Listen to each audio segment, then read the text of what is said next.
Good morning, people. So I've been trying to find a solution, a kind of a keyboard case that I can use with this thing, which is my iPad Air.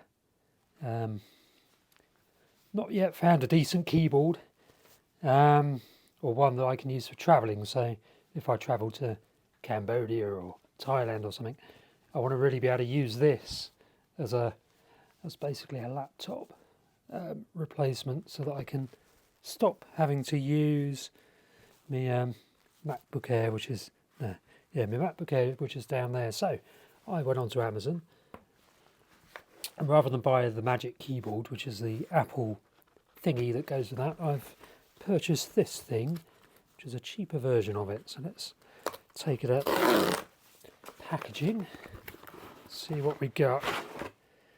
Okay, so packaging basically looks like an Amazon box, an Apple box, but it's not. It's this thing.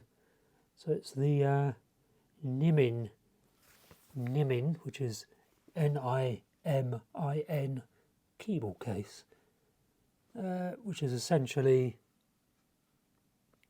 a kind of a lower cost version of the Magic Keyboard that Apple produces. So what we shall do is quickly take it out need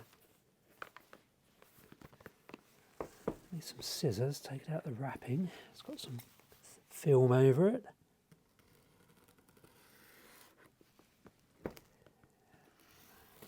Not sure the owner of the museum will appreciate me doing an unboxing in her museum, but it is what it is. Not open yet, so let's take this off.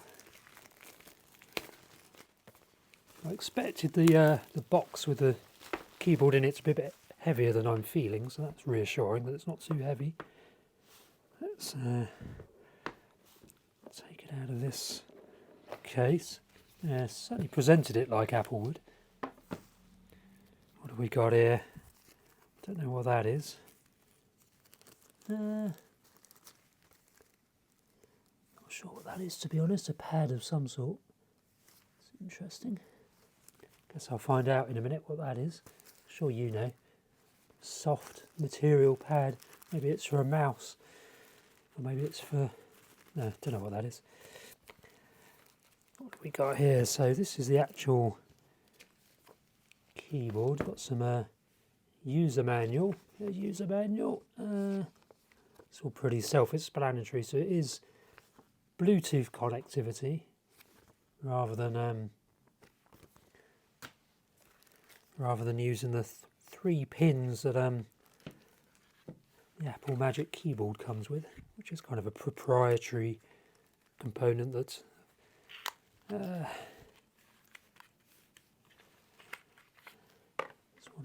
so the keyboard case itself, because it's a Bluetooth, that means the battery is actually within the keyboard case, so it has a power adapter, which is a USB-C, which is good news. I like USB-C, pretty much universal now.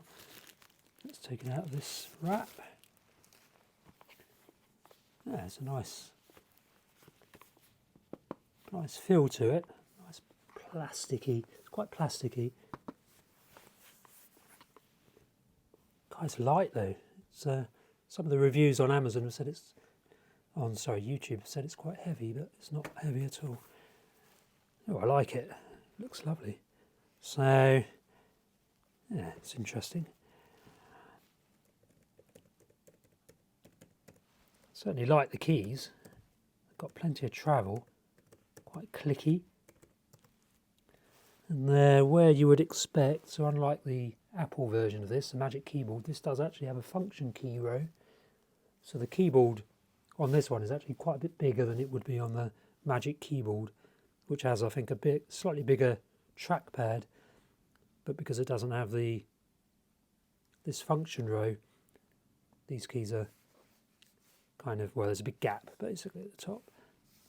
I really like the feel of it, and also because the keyboard component here actually contains a battery, that means it's a bit weightier than on the Magic Keyboard. the Apple version, and what that means is that it has more weight lower down, so it doesn't tip quite so easily. Well, it's really firm actually. I really like it so far. So let's find the where did I put my iPad Air? Here it is. So in theory it should just clip on, which it does.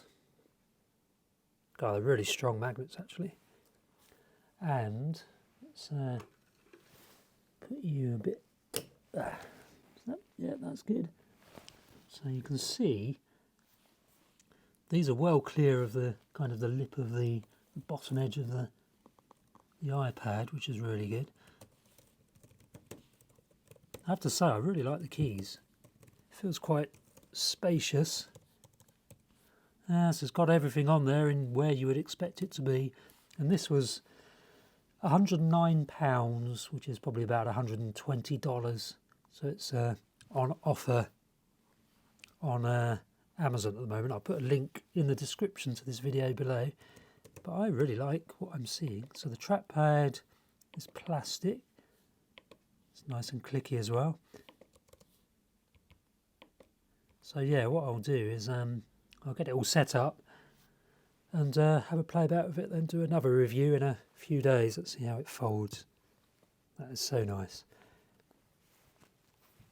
Yeah, I'm impressed by how it looks, how it feels. The weight of it's pretty good. Obviously I haven't yet actually used it. Let's see how well it opens.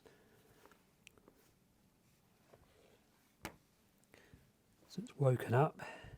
Yeah, I won't connect it to the Bluetooth now. What I will quickly do is, so because it's a Bluetooth keyboard, in theory, you can, well, in practice, you can use it to power other devices. I'm assuming this won't clip on because, well, might do. There, so that doesn't really hold the iPad Mini. Might be able to find a solution by putting a magnet or two down below. We'll play about that. See if I can attach my iPad Mini to this and use that. But currently, seems not. But you never know. Might be able to find a solution to that. Anyway, yeah. So the Nimin keyboard for iPad Air and iPad Pro. So far, so good. I'll do another review in a couple of days once I've used it a few times.